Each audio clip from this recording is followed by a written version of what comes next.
నాలుగో మాట, నా దేవా నా దేవా నా చేయను విడిచిపెట్టవనేసి.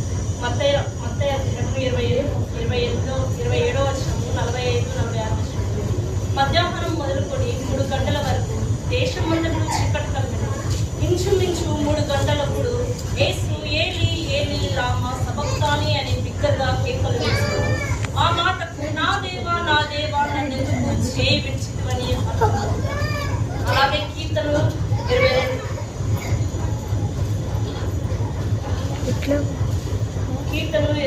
అధ్యాయం. నా దేవా నీవు నన్నేలా విడనాడితివి, నన్ను రక్షింపక నా అర్థధ్వని వినక నీవేలా దూరంగా ఉన్నావు. అలాగే ఏషియా 53వ అధ్యాయము 6వ వచనము. మనమందరము గొర్రెల వలె త్రోవ తప్పిపోతుంది, మనలో ప్రతివాడును తనకిష్టమైన త్రోవకు తొలగెను, యెహోవా మన అందరి దోషములను అతని మీద మోపెను. ఇక్కడ మనము గొర్రెల వల్లనే ఉన్నాము. గొర్రెలు ఎలాగైతే ఒక గొర్రె ఎలాగైతే వెళ్తుందో అన్ని గొర్రెలు కూడా అలాగే వెళ్ళవు. ఒక గొర్రె ఎక్కడైతే గడ్డి మేస్తుందో అక్కడ ఆ చుట్టుపక్కల ఉంటాయి. అలాగే మనం కూడా ఎక్కడైతే మన ఆశ, మన చూపులు, మన నేత్రములు ఎటువైపు అయితే ఉంటాయో అటువైపు మనం కూడా తిరుగుతాము. దేవుని తప్పిపోయి మన ఆశల కొరకు మనము మన ఇష్టానుసారంగా మనం బ్రతుకుతూ ఉంటుంది. ఎందుకంటే ఈ లోకంలో సాతాను ఒక రూపి మన దేహము, మన ఆత్మను సాతాను దోచుకుంటుంది. అలాగే సాతాను మన దేవుడు, మన ఆత్మపరంగా దేవుడు మనల్ని దేవుడు చేస్తాడు. కానీ సాతాను మన శరీరానుసారంగా సాతాను పనిచేస్తుంది.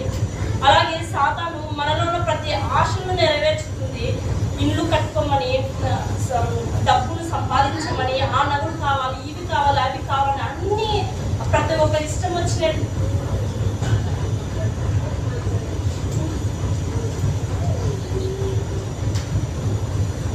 ప్రతి వాటికి సైతాను ఆశ కలుపుతుంది మనమని. అలాగే మనము దేవుని యందు, మనము ప్రార్థన యందు, పాటల యందు, వాక్యం యందు దేవుని దగ్గరికి వెళ్ళాలంటే టైం ఉందిలే, మనం చేసుకుందాంలే అనేసి మనం ఎంతగానో దేవునికి దూరమై ఉంటుంది. అలాగే సాతాను పట్ల మన క్రియలు ఎంతగానో జరిగించుంటుంది. దేవుని పట్ల మటుకు మనము దేవునికి ఏమి కావలసినమో అవి మనము చేయలేకుంటే, దేవునికి ఇష్టానుసారంగా బ్రతకకుండా పాపిగా మనము సాతాను ఊబిలో పడి దేవుని మరిచి ఉంటుంది. దేవుని చెయ్యి మనం విడిచితిమి. క్రీస్తు రక్తం వలన మనం సమీపిస్తున్నాము. కుమారుడు మన కోసం ఎందుకు వచ్చాడంటే మనమందరము త్రోవ తప్పిపోయిన వారు. అందుకు తండ్రి అయిన దేవుడు కుమారుని మన దగ్గరికి పంపించున్నాడు. మనము దేవునికి దూరస్థులమై ఉన్నాము కాబట్టి మనము దూరంగా వెళ్ళకుండా కుమారుడైన యేసుక్రీస్తు ప్రభువారు తండ్రి దగ్గరికి మనల్ని చేర్చడానికి, మన దోషమును, మన పాపమును, అపరాధములను తండ్రితో, మన దోషములను, మన పాపమును యేసుక్రీస్తు ప్రభువు ఆయన మీద వేసుకున్నాడు. ఆయన మీద వేసుకుని తండ్రితో మనల్ని ఏకము చేశాడు. తండ్రితో మన పాపమును ఏకము చేశాడు. కుమారుడైన యేసుక్రీస్తు ప్రభువారు నా చెయ్యి ఎందుకు విడిచినావు నా ప్రభువా అంటే, యేసుక్రీస్తు తండ్రి అయిన దేవుడు మన చెయ్యి పట్టుకున్నాడు కాబట్టి కుమారుడైన యేసుక్రీస్తు ప్రభును చెయ్యి వదిలివేయాల్సి వచ్చింది. మనము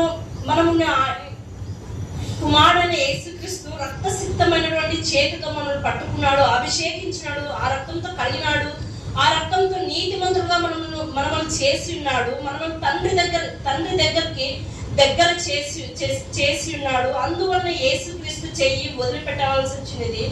అదే విధంగా పట్టుకొని ఏమంటాడంటే, యోహాను సువార్త 10:28, నేను వాటికి నిత్య జీవం ఇచ్చుచున్నాను, అవి ఎన్నటికీ నశింపవు, ఎన్నడూ వాటిని నా చేతిలో నుండి అపహరింపడు. నేను వాటికి నిత్య జీవం ఇచ్చుచున్నాను కనుక అవి ఎన్నటికీ నశింపవు, ఎవరు వాటిని అపహరింపరు, ఎవరు దొంగలింపరు.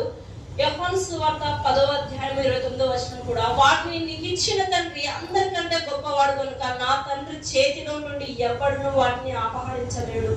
ఇక్కడ యోహాను సువార్త 10వ అధ్యాయం 28వ వచనంలో ఏం చెప్తున్నారంటే, నేను వాటిని నిత్య జీవం ఇచ్చుచున్నాను, అవి ఎన్నటికీ నశింపవు, ఎన్నడూ నా చేతుల నుండి అపహరించ అపహరింపడు, నేను వాటిని నిత్య జీవం ఇచ్చున్నాను కనుక అవి ఎన్నటికీ నశింపవు, ఎవడు వాటిని అపహరింపడు. దేవుడు మనము ఎట్లా త్రోవ తప్పినా కూడా దేవుడు మనల్ని క్షమించి వచ్చున్నాడు, మనకి నిత్య జీవం ఇస్తున్నాడు. మనం ఎన్నటికీ సాతాను మన పట్ల ఎన్ని శ్రమలు పెట్టినా కూడా మనం నశింపము. ఎన్నటికీ దేవుని చేతిలో నుండి మనల్ని ఎవరితో సాతాను మనల్ని దొంగలింపలేడు. వాడికి మనకి దేవుడు నిత్య జీవం ఇస్తున్నాడు. కానీ సాతాను మనకి ఎన్ని శోధనలు పెట్టినా కూడా మనం మళ్ళీ దేవుని దగ్గర ప్రార్థించినట్టుని అవన్నీ దేవుడు మనల్ని క్షమించి మళ్ళీ దేవుని దగ్గరికి మనల్ని చేర్చుకొనిచున్నాడు. ఇప్పుడు జీవమునిచ్చినాడు, తండ్రి అయిన చేతిలో మన చేయి పెట్టాడు. ఇప్పుడు ఎవరిను మన చేతిని అపహరింపలేడు. తండ్రి అయిన దేవుడు రక్తసిద్ధమైన చేతితో మనల్ని పట్టుకున్నాడు. తండ్రి అయిన చేతిలో భద్రంగా మనల్ని పెట్టి ఉన్నాడు. రక్తసిద్ధమైన చేతితో వదలకుండా మనల్ని పట్టుకున్నాడు. కాబట్టి ఎందుకు నా చేయి విడిచినామంటే రక్తసిద్ధమైన ఆ చేతిలో తండ్రి అయిన దేవుడు నిన్ను నన్ను పెట్టినాడు. ఆ రక్తంతో మనల్ని కడిగి శుద్ధి చేసి ఆ రక్తంతో అభిషేకించి మనల్ని కడిగినాడు. ఇప్పుడు వివాహం జరిగేటప్పుడు కుమారుని చేతిలో పెడతాడు. ఇప్పుడు నేను తండ్రి నా బాధ్యత ఇప్పుడు తీరిపోయింది. ఇప్పుడు మీరే నా కుమార్తె బాధ్యత మీరే భరించాలి. ఎటువంటి కష్టములు నష్టములు ఏమి వచ్చినా కూడా మీరే భరించాలి. మన చేతిలో మన చేయి తీసి అల్లుని చేతిలో మన తండ్రి పెడతాడు. అలాగే తండ్రి అయిన దేవుడు కూడా కుమారుని లోకానికి పంపించినాడు. నా కుమార్తెలు సాతాను చేతులు పడి త్రోవ తప్పిపోతున్నాడు. ఆ త్రోవల నుంచి విడిపించి వాళ్ళని నీవు వారికి నన్ను అందించమని దేవుడు యేసుక్రీస్తు ప్రభువాన్ని ఈ లోకానికి పంపించిన. అందుకే యేసుక్రీస్తు ప్రభువారు మన పాపములు, మన దోషములు, మన నిందలు, అపరాధములు మనం ఏమి చేసినా కూడా అవన్నీ శిలువలో భరించి సిలువలో బలి అయినాడు. మన పాపములు క్షమాపణని దేవుని పైన వేసుకొని దేవుడు యేసుక్రీస్తు ప్రభువారు మన చేయి దేవునికి అందించి తండ్రి అయిన దేవుడు మన చేతిని పట్టుకొని కుమారుడైన చేయిని వదిలేశాడు.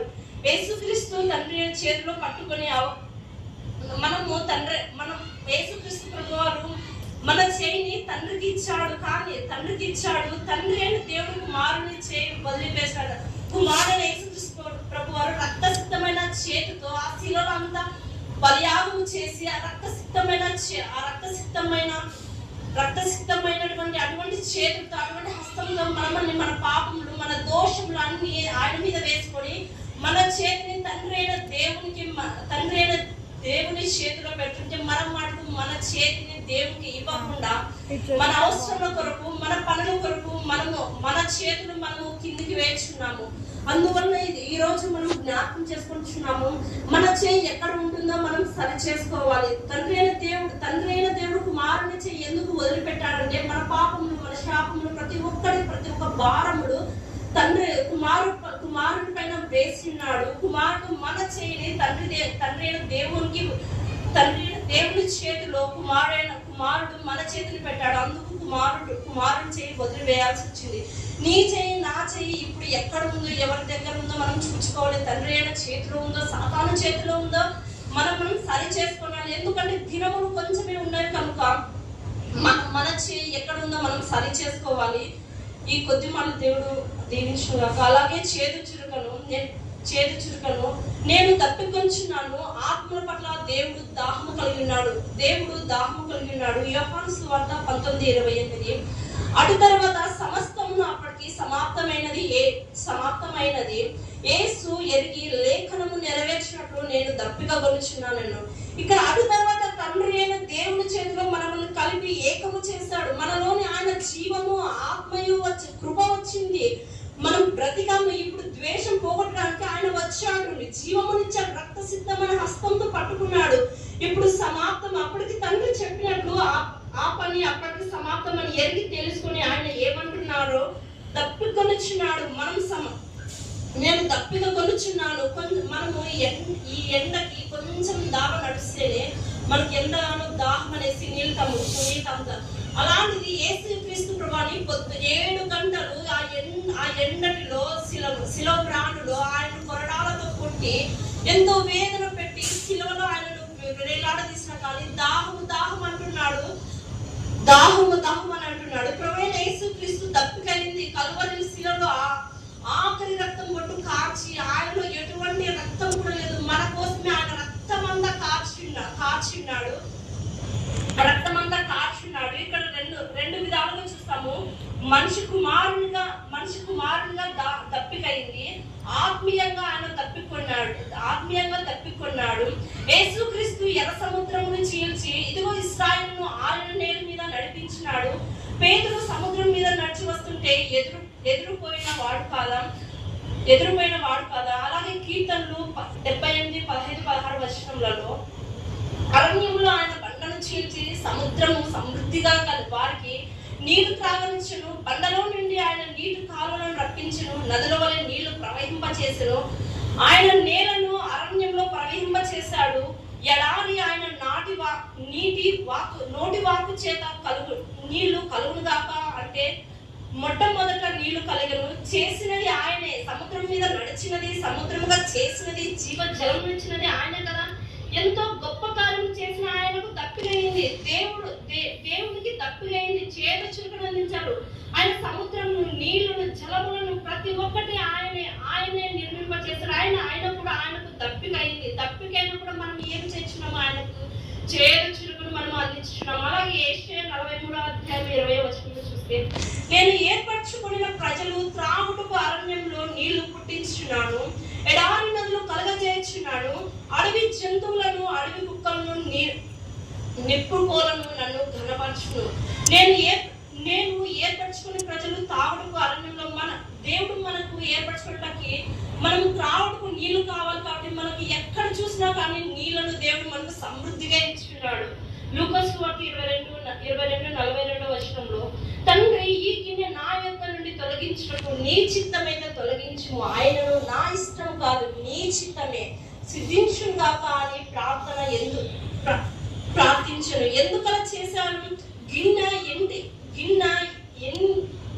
ఏంటి? పాప పాత్ర ఉన్నది. ఆయన మీద భూలోకమంత పాపము ఉన్నది. ఆ పాప పాత్ర యేసయ్య త్రాగాలి. ఆ పాప పాత్ర మనం చేసిన ప్రతి ఒక్క పాపములన్నీ యేసుక్రీస్తు ప్రభువారు తాగాలి. ఆ పాపం అంతా త్రాగుతేనే తండ్రి అయిన చిత్తం నెరవేర్చాలి. కాబట్టి అది చూసి, అయ్యా ఇంత పాపమును నేను పరిశుద్ధంగా ఉన్నానయ్యా, నీ చిత్తమైతే సిద్ధించుము, అది నా చిత్తము కాదు, నీ చిత్తం నెరవేర్చబడును అని దేవుడు తండ్రి కుమారుడైన యేసుక్రీస్తు ప్రభువారు అది ఎంతటి కష్టమైన నష్టములైనా కానీ నీ కోసం అది నీ చిత్తమే సిద్ధించుము తండ్రి, నేను నెరవేర్చుతానని కుమారుడైన యేసుక్రీస్తు ప్రభువారు తండ్రితో అంటున్నాడు. యోహాను సువార్త 18:11 చూస్తే, యోహాను సువార్త 18:11లో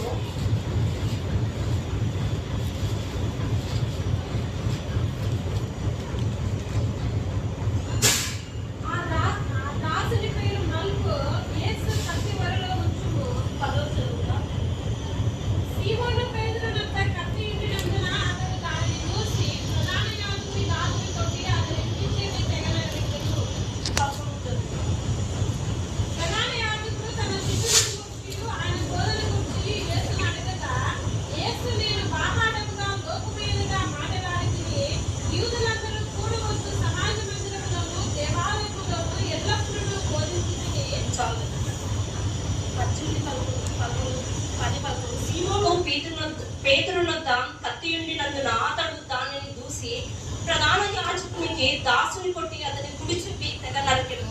ఆ దాసుని పేరు మల్కు.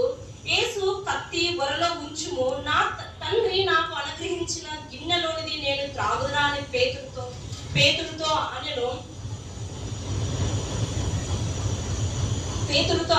పేతురు మలుకు చెవిని నరుకుతాడు.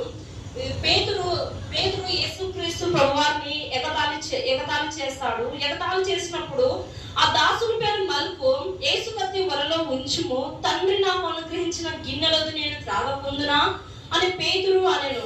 పేతురు మల్కు చెవిని నరికినంత మాత్రమున కల్వరి శిలువలో వెళ్ళకుందునా? ఖచ్చితంగా నేను వెళ్తాను. దేవుడు ఇచ్చిన గిన్నెలోనిది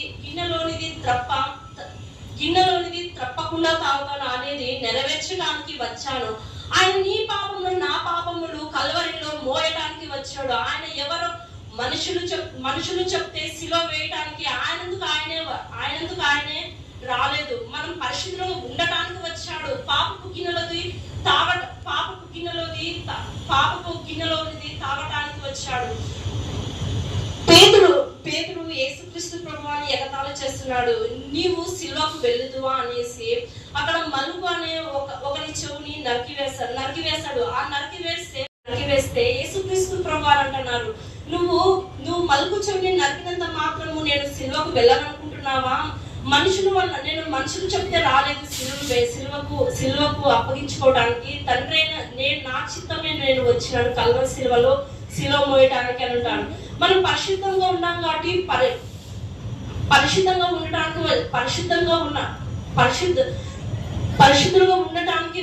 పరిశుద్ధులుగా వచ్చారు.